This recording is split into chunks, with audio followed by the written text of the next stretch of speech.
যদি তোমরা আল্লাহর প্রতি আল্লাহকে ভালোবাসতে চাও তাহলে আমার রাসূলের অনুসরণ করো। ইন কুনতুম তুহিব্বুনাল্লাহ, ইন মানে যদি, ইন কুনতুম মানে তোমরা, তুহিব্বুনাল্লাহ হুকুম শব্দকে ভালোবাসা, আল্লাহ শব্দকে আল্লাহ, তুহিব্বুনা ইন কুনতুম তুহিব্বুনাল্লাহ যদি তোমরা আল্লাহকে ভালোবাসতে চাও, ফাত্তাবিউনি মানে অথবা ফাত্তাবিউনি মানে অনুসরণ করা। তোমরা কি করো? ফাত্তাবিউনি তোমরা অনুসরণ করো। এখনো বলেনি কাকে অনুসরণ করতে বলেছেন। এরপরে বলছেন ফাত্তাবিউনি তোমরা অনুসরণ করো, ইউহবিবকুমুল্লাহ ওয়া ইয়াগফির লাকুম যুনুবাকুম, তাহলে আল্লাহ সুবহানাহু ওয়া তাআলা তোমাদের প্রতি কি করবেন? তোমাদের পাপসমূহকে ক্ষমা করে দিবেন।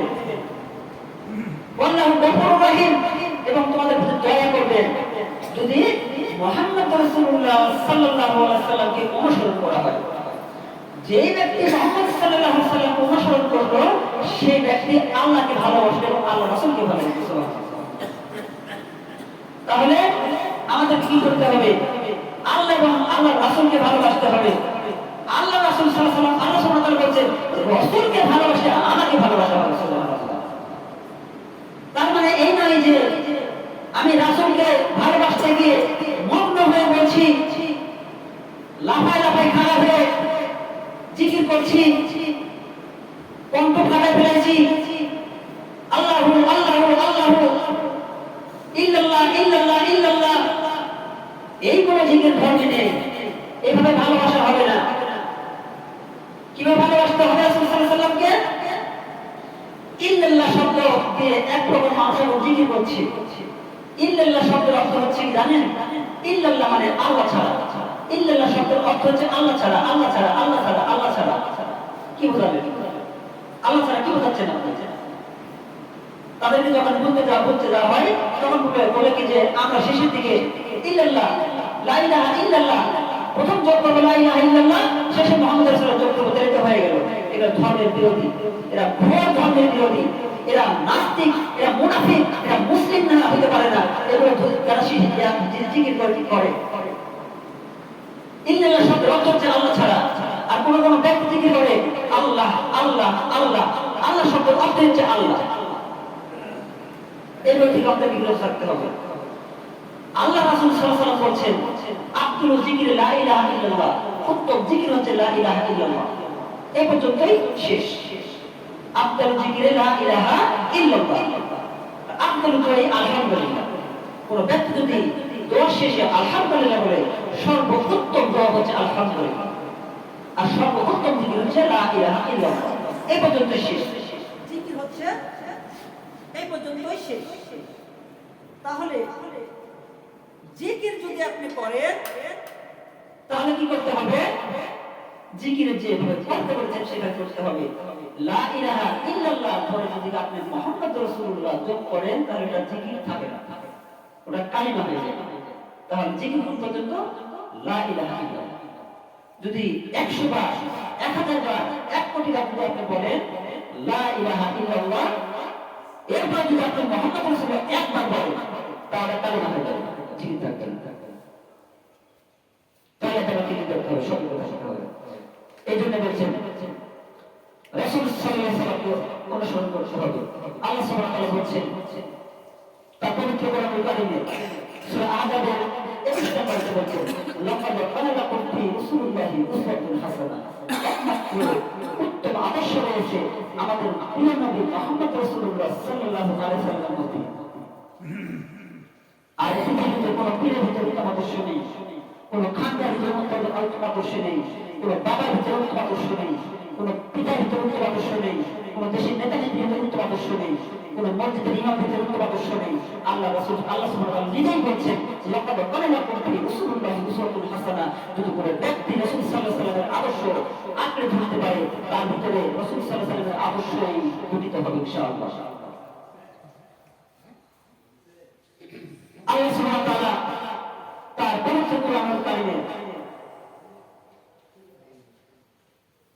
সূরা মাইদা 3 নম্বর আয়াতে বলেছেন আলিয়ামা আকমালতু লাকুম দীনাকুম।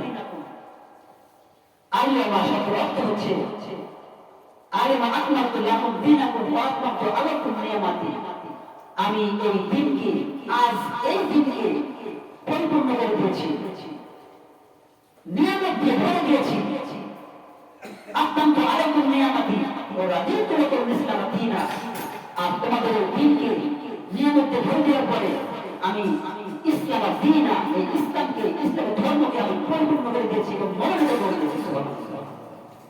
তাহলে আমাদের প্রতি আল্লাহ সুবহানাহু ওয়া তাআলা কত দয়া দেখিয়েছেন, আর দয়া দেখিয়ে আমাদেরকে বলেছেন যে ইসলাম ধর্ম তোমাদের প্রতি মনোনীত করে দিয়েছি। আর ইসলাম ছাড়া কোনো ব্যক্তি যদি, ইসলাম ছাড়া কোনো ব্যক্তি যদি, আল্লাহ সুবহানাহু ওয়া তাআলা অন্য আয়াতে বলেছেন ইসলাম ছাড়া কোনো ব্যক্তি যদি অন্য ধর্ম কোনো তালাশ করে তার কিয়ামতের দিনে ক্ষতিগ্রস্ত অন্তর্ভুক্ত। তাহলে আল্লাহ সুবহানাহু ওয়া তাআলা আমাদেরকে কত ভালোবেসেছেন। এরপরে যদি আমরা আমাদের অন্তরের ভিতরে দ্বিধাদ্বন্দ্ব রেখে থাকি, আমাদের অন্তরের ভিতরে যদি মনে করে রাখি যে আমরা এই ইবাদত করলে মনে হয়, এই ইবাদত না করলে মনে হয় আমাদের ইবাদত কবুল হবে না, তাহলে আমরা ভুল পথে রয়েছি। আল্লাহ সুবহানাহু ওয়া তাআলা বলছেন যে কোনো ব্যক্তি যদি আমার কাছে চায়, সে ব্যক্তি, আল্লাহ সুবহানাহু ওয়া তাআলা বলছেন এটা ওরই, তোমরা আমাকে ডাকো, আস্তাগফির করো, আমি তোমার প্রত্যেকে সাড়া দেবো। যখনই আল্লাহ সুবহানাহু ওয়া তাআলাকে ডাকবেন, সাথে সাথে আল্লাহ সুবহানাহু ওয়া তাআলা ক্ষমা করে দেবেন। সুবহানাল্লাহ। তাহলে ডাকার এবং ইবাদতের ভঙ্গি, নমুনা, সিস্টেম, ডিজাইন, কখন করতে হবে, কিভাবে করতে হবে, রাসূল সাল্লাল্লাহু আলাইহি ওয়াসাল্লাম সমস্ত কিছু হাদিস কোরআনের ভিতরে লিপিবদ্ধ করে গেছেন। সুবহানাল্লাহ। তিনি বলছেন সহিহ মুসলিমের হাদিস, এই কোরআনের যে মায়দার 3 নম্বর আয়াত রয়েছে, এই আয়াতের ব্যাখ্যা করতে গিয়ে এই হাদিসের ভিতরে বলছেন যে তার সাহাবীকে বলছেন, হে আমার উম্মতেরা, তোমরা শুনে রাখো, কিয়ামতের দিন তোমরা কি করবে, কিয়ামতের দিন তোমরা আমার ব্যাপারে জিজ্ঞাসিত করা হবে, তোমাদেরকে জিজ্ঞাসিত হবে। আল্লাহ সুবহানাহু ওয়া তাআলা তোমাদেরকে জিজ্ঞাসা করবে যে আমি যে তোমাদের মাঝে একটি নবী প্রেরণ করেছিলাম, সেই নবী হচ্ছে মুহাম্মদ রাসূলুল্লাহ সাল্লাল্লাহু আলাইহি ওয়াসাল্লাম। যে নবী প্রেরণ করেছিলাম, সেই নবী কি তোমাদেরকে সঠিক দিন শিখিয়েছেন, সঠিক দিন বুঝিয়েছেন, সঠিক তোমাদের কাছে ইসলাম ধর্ম প্রচার করেছেন? তখন তোমরা কি সাক্ষী দেবে? রাসূল সাল্লাল্লাহু আলাইহি ওয়াসাল্লাম সাহাবীদেরকে বলছেন, তোমরা তখন কি সাক্ষী দেবে? সাহাবীরা বলছেন, ইয়া রাসূলুল্লাহ, আপনি আমাদের মাঝে যে এসেছেন সত্য দিন নিয়ে, আপনি সত্য প্রচার করেছেন, আপনি আমানতের খেয়ানত করেননি, আমানত আপনি বুঝাই রেখেছেন এবং আমাদের সঠিক পথ দেখিয়েছেন, সুন্দর পথ দেখিয়েছেন। আল্লাহ রাসূল সাল্লাল্লাহু আলাইহি ওয়াসাল্লাম আকাশের দিকে আঙ্গুল দিয়ে বললেন, এই দেখেন, এই কোরআনের আয়াতে ও হাদিসে বলা হচ্ছে আল্লাহ সুবহানাহু ওয়া তাআলা পৃথিবীতে সর্বত্র বিরাজমান নন। যদি আল্লাহ সুবহানাহু ওয়া তাআলা বিরাজমান থাকতো তাহলে আল্লাহ আকাশের দিকে আঙ্গুল তুলতেন না। আল্লাহকে বলছেন যে আল্লাহুম্মা শাহাদ, হে আল্লাহ তুমি সাক্ষী থাকো, আল্লাহুম্মা শাহাদ, আল্লাহ তুমি সাক্ষী থাকো, আল্লাহুম্মা শাহাদ, আল্লাহ তুমি সাক্ষী থাকো। কোন কথা যদি রাসূল সাল্লাল্লাহু আলাইহি ওয়াসাল্লাম গুরুত্বপূর্ণ কোনো কথা হতেন, রাসূল সাল্লাল্লাহু আলাইহি ওয়াসাল্লাম তিনবার বলতেন সেই কথাগুলো। এই কথা বলে বলছেন আল্লাহুম্মা শাহাদ, আল্লাহ তুমি সাক্ষী থাকো। আমার উম্মতরা আমার সাক্ষী দিচ্ছে যে, আমার উম্মতরা আমার সাক্ষী দিয়েছে যে তারা বলেছে যে আমি তোমার দ্বীনকে সম্পূর্ণভাবে প্রচার করতে পেরেছি, তোমার দ্বীনের ভিতরে আমি বিফলতা করিনি, আমি গোপনতা করিনি। তারা নিজেরা সাক্ষী দিচ্ছে, আমার সাহাবারা সাক্ষী দিচ্ছে, হে আল্লাহ তুমি সাক্ষী থাকো, হে আল্লাহ তুমি সাক্ষী থাকো, হে আল্লাহ তুমি সাক্ষী থাকো। আমি তোমার কাছে এই সাক্ষী রাখলাম, আঙ্গুল উপর দিকে উঠে বলছে। তাহলে বলা যাচ্ছে যে আল্লাহ সুবহানাহু ওয়া তাআলা আমাদের দ্বীনের ভিতরে দ্বীনকে পরিপূর্ণ করে দিয়েছেন।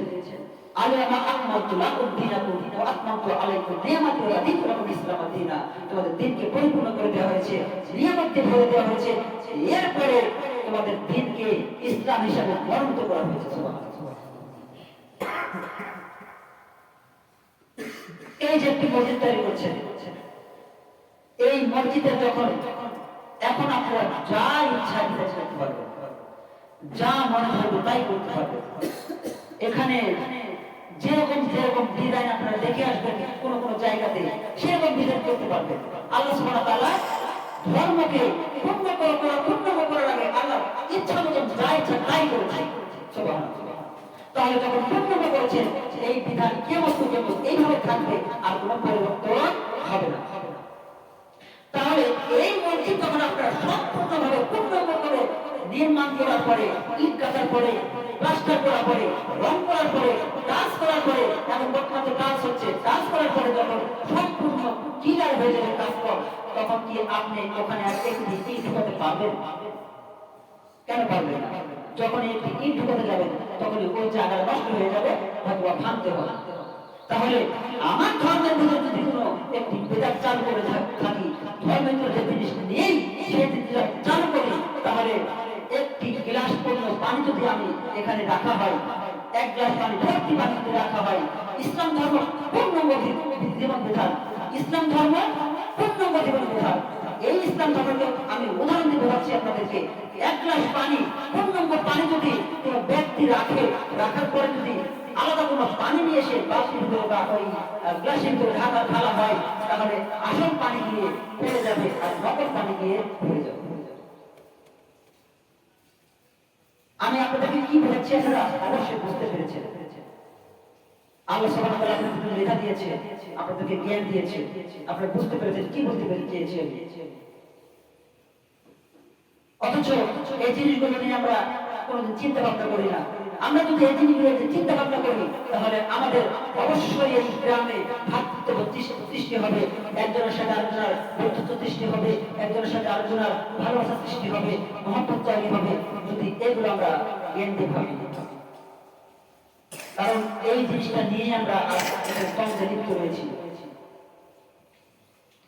রাসূল সাল্লাল্লাহু আলাইহি ওয়াসাল্লাম বলেছেন, মা আয়েশা বর্ণনা করছেন, তার সাথে একজন সাহাবী বসে রয়েছে। বসার পরে মা আয়েশাকে প্রশ্ন করছেন যে আল্লাহ সুবহানাহু ওয়া তাআলার প্রতি, রাসূল সাল্লাল্লাহু আলাইহি ওয়াসাল্লামের প্রতি কোনো ব্যক্তি যদি মিথ্যা আরোপ করে, তিনটি যদি মিথ্যা আরোপ করে, তার ভিতরে সর্বোচ্চ মিথ্যা আরোপ ব্যক্তি গুনাহগার, সবচেয়ে বেশি সে গুনাহগার হবে এবং সে মুসলিম থেকে খারিজ হয়ে যাবে। রাসূল সাল্লাল্লাহু আলাইহি ওয়াসাল্লাম বলছেন যে কোনো ব্যক্তি যদি বলে রাসূল সাল্লাল্লাহু আলাইহি ওয়াসাল্লাম আল্লাহ সুবহানাহু ওয়া তাআলাকে সশক্তি দেখেছেন। এগুলো কেন বলছি? ইসলাম ধর্মে ছাড়াছাড়ি বিধান, বাড়াবাড়ি বিধান। কোন ব্যক্তি যদি হাদিস কোরআন ছেড়ে দেয়, এটা পূর্ণাঙ্গ দিন থেকে তাকে নষ্ট করে দিল, তাহলে এটা বিদাত করা হলো। আর যদি ইসলাম ধর্মের যে জিনিস নেই সেই জিনিস আবিষ্কার করে ইসলাম ধর্মের পূর্ণাঙ্গ ভাবে প্রচার করতে থাকে, এটা সে বিদাত করলো। এই কথাই বলা হচ্ছে যে আল্লাহ রাসূল সাল্লাল্লাহু আলাইহি ওয়াসাল্লাম বলেছেন, মা আয়েশা বর্ণনা করছেন যে কোন ব্যক্তি যদি বলে রাসূল সাল্লাল্লাহু আলাইহি ওয়াসাল্লাম আল্লাহ সুবহানাহু ওয়া তাআলাকে দেখেছেন, সে আল্লাহ রাসূলের প্রতি সে সবচেয়ে বড় মিথ্যা আরোপ করতে হবে। এই জন্য আমাদেরকে কি করতে হবে? সতর্ক থাকতে হবে। আল্লাহ সুবহানাহু ওয়া তাআলা তার পবিত্র কোরআনুল কারীমের সূরা আনামের 103 নম্বর আয়াতে বলছেন, লা তুদরিকু আবসার, কোন দৃষ্টি শক্তি তাকে আয়ত্ত করতে পারে না। কি বুঝবেন? কোন দৃষ্টি শক্তি, মানুষের ভিতরে যে দুটো দৃষ্টি রয়েছে, এক চর্মচক্ষু এবং অন্তর্চক্ষু। এই চর্মচক্ষু কোন দৃষ্টি কথা বলেছে যে কোন দৃষ্টি তাকে আয়ত্ত করতে পারে না। এরপরে বলছে ও লাকাদ ইউদরিকু, এবং তিনি সমস্ত কিছুকে আয়ত্তের ভিতরে রাখতে পারে। আল্লাহ সুবহানাহু ওয়া তাআলা সমস্ত কিছুকে আয়ত্তের ভিতরে রেখেছেন, তার দৃষ্টির মধ্যে রেখেছেন। আর কোন চক্ষু আল্লাহর চক্ষু ছাড়া, আল্লাহ ছাড়া পৃথিবীর কোন মানুষের চক্ষু, কোন জীবজন্তুর চক্ষু আল্লাহকে আয়ত্ত করতে পারে না। সূরা আনামের 103 নম্বর আয়াত। আর আমাদের দেশে তাদের কথা শুনে তারা হাদিস কোরআনকে এমন ভাবে বিকৃতি করছে, এমন ভাবে হাদিস কোরআন লিপিবদ্ধ করছে, মানুষকে শোনাচ্ছে, সুর করে শোনাচ্ছে, কাঁদছে আর বলছে যে আমাদের যে বড় ইমাম ছিল, আমরা তাকে শ্রদ্ধা করি, তাকে স্নেহ করি, তাকে ভালোবাসি, তাকে সম্মান করি। আমাদের কে সবচেয়ে বড় ইমাম বলেন তো? ইমাম আবু হানিফা। তিনি কখনো ভুল করেন একটি কথা বলে যাননি। যদি ভুল করে কোনো কথা বলে যান, তিনি এমন একটি কথা বলে গেছেন, সেই কথার কারণে তাকে আর দোষারোপ করা যায় না। তিনি বলে গেছেন যে আমি যদি কোনো কথা বলে যাই, সেই কথা যদি হাদিস বা কোরআনের সাথে মিল না হয়, আমার কথাকে তোমরা ছুড়ে মারবে, তাহলে তাকে আর দোষারোপ করতে পারবেন? তিনি সঠিক বলে গেছেন, অথচ তার নামে হচ্ছে কি একজন বড় একজন আলেম, নামধারী আলেম, এখন বর্তমানে ইন্টারনেটে ফেসবুকে শুধু ছড়াছড়ি চলছে তার নাম। তার নাম হচ্ছে আব্বাসী, আপনারা দেখে নেবেন নাম। তিনি বলছেন যে আমাদের ইমাম আবু হানিফা আল্লাহ সুবহানাহু ওয়া তাআলাকে 99 বার দেখেছেন। নাউজুবিল্লাহ।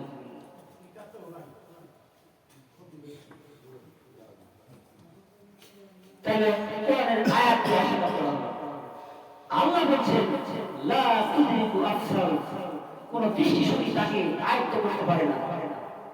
ওয়া ইদরিকু আবসার, এবং আল্লাহ সুবহানাহু ওয়া তাআলা সমস্ত কিছুকে আয়ত্তের ভিতরে রাখেন। তাহলে এটা কি বুঝলেন? আজ আলেম দিয়ে সর্বপ্রথম দুটো উদ্বোধন করা হবে। আলেম দিয়ে দুটো উদ্বোধন করা হবে, স্পষ্ট হাদিস এসেছে। তাহলে আমরা কি করব? আমরা যেটা জানবো, আপনাকে কথা বলেন না, যেটা আমরা জানবো সেটা সঠিকভাবে জানবো। আল্লাহ সুবহানাহু ওয়া তাআলা আমাদের বলেছেন, রাসূল সাল্লাল্লাহু আলাইহি ওয়াসাল্লাম বলেছেন, বাল্লিগু আন্নী ওয়ালা আয়া, বাল্লিগ মানে পৌঁছে দাও, আন্নী শব্দ হচ্ছে আমার পক্ষ থেকে, আয়াত হচ্ছে একটি আয়াত যদি তোমাদের জানা থাকে তা আমার পক্ষ থেকে তোমরা প্রচার করে দাও। কোন কথা? হোক হাদিস হোক কোরআন, যদি আমার পক্ষ থেকে জানা থাকে তা তোমরা প্রচার করো। ওমান হাদিসু বানি ইসরাঈল মান খারাফা, তোমরা যদি বাইরে বানি ইসরাঈলের কাহিনী জানো, আগের যুগে যে যেগুলো চলে গেছে সেগুলো যদি তোমরা সত্যভাবে জানতে পারো, তবে সেগুলো তোমরা প্রচার করো। আমাদের হাদিস কোরআনের সাথে মিল থাকে, সেই বুখারীর হাদিস। এরপরে বলেছেন মান কাযাবা আলাইয়া, একটি সবচেয়ে কঠিন বাক্য বলছেন, মান কাযাবা আলাইয়া মুতাআম্মিদান ফালিয়াতাবাওয়া মাকআদাহু মিনান নার, যেই ব্যক্তি যে কাজ আমি করিনি, যে আমল আমি করিনি, যে আমল আমি কথা বলে যাইনি, যদি কোনো ব্যক্তি বলে রাসূল সাল্লাল্লাহু আলাইহি ওয়াসাল্লাম করেছেন এবং রাসূল সাল্লাল্লাহু আলাইহি ওয়াসাল্লাম বলে গেছেন, তার থাকার জায়গা সে নিজে জাহান্নামে করবে। আল্লাহ রাসূল সাল্লাল্লাহু আলাইহি ওয়াসাল্লাম বলছেন, মা আয়েশা বলছেন যে আল্লাহ রাসূল সাল্লাল্লাহু আলাইহি ওয়াসাল্লাম স্বচক্ষে আল্লাহ রাসূল সাল্লাল্লাহু আলাইহি ওয়াসাল্লাম কোনদিন আল্লাহকে দেখেন নাই, অথচ আমার আলেমরা বলছেন যে আল্লাহ মানুষ আল্লাহকে দেখেছেন। নাউজুবিল্লাহ। কোরআনে একটি আয়াত রয়েছে সূরা নাজমের 13 নম্বর আয়াত, সেই আয়াতটা হচ্ছে লাকাদ, নিশ্চয়ই, ওয়া লাকাদ রাআহু, তিনি আরেকবার দেখেছেন, নাযালনাতা উখরা, যখন নাজিল হয়েছিল তাকে আরেকবার পৃথিবীতে দেখেছে। এই আয়াতে অপব্যাখ্যা করে বলছেন, তখন ওই সাহাবী বলছেন যে মা আয়েশাকে প্রশ্ন করছেন, আবু সাদ বলছেন যে মা আয়েশা কোরআনে তো এই আয়াত বলছেন, সূরা নাজমের 13 নম্বর আয়াতে বলছেন যে তিনি আরেকবার তাকে স্বচক্ষে দেখেছেন, অথচ মা আয়েশা হাদিসে ব্যাখ্যা করে বলছেন যে জিবরাইল আলাইহিস সালামকে আল্লাহ রাসূল সাল্লাল্লাহু আলাইহি ওয়াসাল্লাম দ্বিতীয়বার আরেকবার স্বচক্ষে দেখেছেন, যখন দ্বিতীয়বার নাযিল হয়েছিল পৃথিবীতে জিবরাইল আলাইহিস সালাম, তখন জিবরাইল আলাইহিস সালাম এই আকাশ এবং জমিন থেকে যা ফাঁকা রয়েছে এই পরিপূর্ণ হয়েছিল। তাহলে জিবরাইল আলাইহিস সালাম কত বড় সাক্ষী, আসল রূপে রাসূল সাল্লাল্লাহু আলাইহি ওয়াসাল্লাম তাকে আরেকবার দেখেছেন, কিন্তু আল্লাহকে দেখেন। এই হাদিসে কোরআনের অপব্যাখ্যা করে তারা মানুষকে বিভ্রান্ত করছে। রাসূল সাল্লাল্লাহু আলাইহি ওয়াসাল্লাম যখন তার উম্মতেরা সমস্ত উম্মতেরা পৃথিবী থেকে চলে যাবে, পৃথিবী থেকে যাওয়ার পরে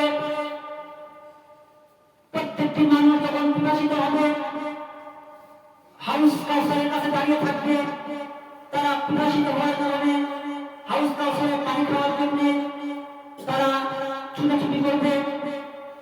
এমন সময় রাসূল সাল্লাল্লাহু আলাইহি ওয়াসাল্লাম তার উম্মতদেরকে চিনতে পারবে, আসবে, তারাও 5 ওয়াক্ত সালাত আদায় করেছে, 3 ওয়াক্ত সালাত আদায় করেছে, 2 ওয়াক্ত সালাত আদায় করেছে, এমন ব্যক্তি পৃথিবীতে রয়েছে তারা 2 ওয়াক্ত সালাত আদায় করে মাগরিবের সময় আর হচ্ছে ফজরের সময়, এই দুটো সালাত আদায় করে।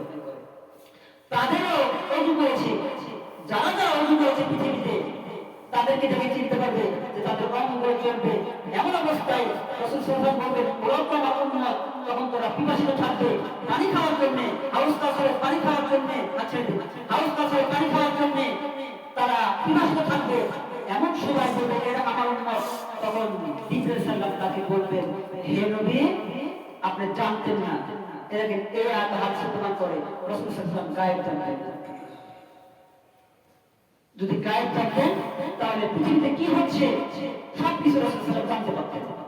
তাহলে জিবরাইল সাল্লাল্লাহু বলতেন, হে নবী আপনার মৃত্যুর পরে আপনার উম্মতরা কি করে গেছেন আপনি জানতেন না।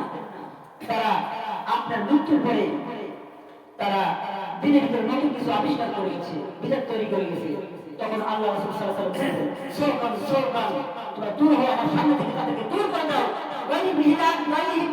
তোমরা তাদেরকে দূর করে দাও, তারা আমার সামনে থেকে তাদের তাড়িয়ে দাও। কি বুঝলে? তাহলে তো নামাজ ছিল। তাহলে আমার কি বলতে চাচ্ছি আপনারা বুঝতে পেরেছেন। আল্লাহ সুবহানাহু ওয়া তাআলা আলহামদুলিল্লাহ আপনাদেরকে অনেক মেধা দিয়েছে। আপনারা আলোচনাগুলো আমি দেখি যে আপনারা মনোযোগ করে শুনেন, শোনার পরে কিন্তু বাইরে দেখা করতে পারেন, এই তো সমস্যা।